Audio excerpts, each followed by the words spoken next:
Hallelujah. Odofo nyame nhyira bebree. Yɛhyɛ nyame ni onyam wɔ ne nukuredie ne ne tumidie ho. Ɔdomfo a wadom yɛn ebedu mpɛmpɛnso ɛte sɛ yɛsɛ yɛda wase. Why? Awurade wo ne yɛdi ne yie o. Yɛ ana wase ne yɛ tiafoɔ kɛseɛ paa. Ɔdomfo yɛda wase nanso wama de papa akye yɛn. Awurade wanka yɛanhyɛ, Awurade wama yɛanka mpɛmu. Wama yɛasɔre nkonimdie mu yɛda wase. Enenso ye jaya unsha unsase Awurade ni awo nyame wasiesie ede ama ye bia no Awurade ani mu se ebema ya yenhyira ene nti nhyira nka wudin fa wakwa nyame nkronkron na kasa kyerɛ enenso na wie ye no ye do kese no me ne yama aseda nka wudin wo Yesu Kristo nti amen. Odofo enenso bema wakwa abade ba otia se sendwumedie so ne afa akenkan nsɛm afi Mateo asempa 10 ne chichemu nkronkosi dumiensa. Mateo 10 chichemu nkronkosi dumiensa. Odofo etifi asem ne say Yesu frɛ Mateo na ofrɛ Mateo. Na Bible kyerɛ sɛ Yesu na onam na ohunu bɛmɛ bia na ɔte eto gigibia na ɔgigi eto na ofrɛ no sɛ bedi mechi bɛyɛ mesueni na ɔka kyerɛ sɛ na afi Matthew sɔreyɛ na odi Yesu echi nso ampa yɛn na enim sɛ tugyefo de na bi ɛka sɛ ɔmo yesisifo akromfo adibonyɛfo na Yesu Kristo ɛfrɛ Matthew no echi Matthew to nsafrɛ Yesu ne nesuafo no ba ne fie na afei omo bedidi na in the Bible kyerɛ ni moyɛfo bi nso ɛka ho na emra Farisifo no hu saa sɛ Yesu ne ndibonyɛfo ene tujifo edidi no omo nwinwi na maka sɛ na we de we eden na otimi ni adibonyɛfo edidi na Yesu tie no Bible say ɔka kyerɛ omo sɛ nia ne hu ɔden ne wa hu ɔden no ohia sɛ obenya ɔhwɛfo na sɛ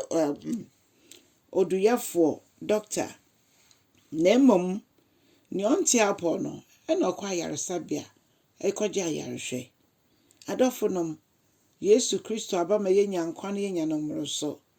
Yesu Kristo say obi biara obehu sɛ me mfom so me bɔ ne nti na Yesu baaye eni nti me sɛ me di Yesu echi na meye den Bible me yeti asɛ sɛ Yesu efrɛ yɛte na sem yɛte ne kasa ya etwa sɛ yedi n'echi wɔ bra yɛntwa yɛni enko ensan hwɛ wiase na emom yedi yɛni besi Kristo Yesu a ɔno ne yegidie ne fare baaye no so ne ama no kwan ma watete yɛn akyerɛkyerɛ yɛn sɛ Matthew nwoma ne yɛkan asempa sɛ dia Matthew kyerɛ no odibonyɛni a ɔfrɛ no ɛwɔ ne pɔtɔyɛ mu ɛna wesiesie no menne ɔno nso so wenya nwoma bi a ɔmo atwrato a yɛn so yɛne Yesu yɛn so Onyankopɔn ayɛ krado so de yɛn bɛyɛ sɛ yɛbetumi agya yɛn ho mu nko ade a onyame ɛwɔ nhyehyɛ pa ɛne ne pa de ma yɛn ne ɔgye ne ho di sɛ ɔno nyɛ bɔne da ne de ne kyɛ sɛ ohia ayarehwɛ na ohia ayaresafo na sɛ wogyitum sɛ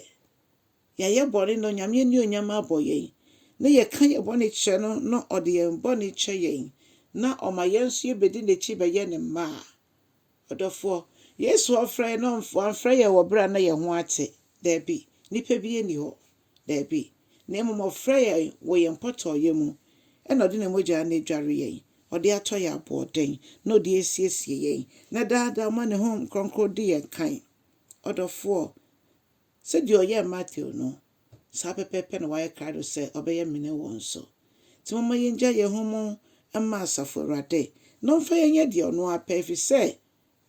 ewieyɛ no ɔno ɛne yɛn nidaso heaven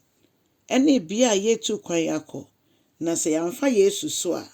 yɛntimi ɛnkɔ ɔsoro ahemman mu mama yɛnya adwene mu foforo yɛ adɔfo nom nneɛma Kristo Yesu kwan no ndi hene wɔ yɛabrabɔ mu na esi yɛn yie. Yɛn nso yɛtumi aka bi akyerɛ afoforo a ɔmo nso ehia Onyankopɔn mmoa. Onyame nhyira wo na ɔndom wo. Kyɛ asɛm no na asɛm no ɛyɛ wo da na wama yɛ kokromoti gyina hɔ akyerɛ sɛ wopene so sɛ yɛnto adwumadie yi so. Onyame nyɛ ɔkɛseɛ wɔ Yesu din mu. Amen and amen.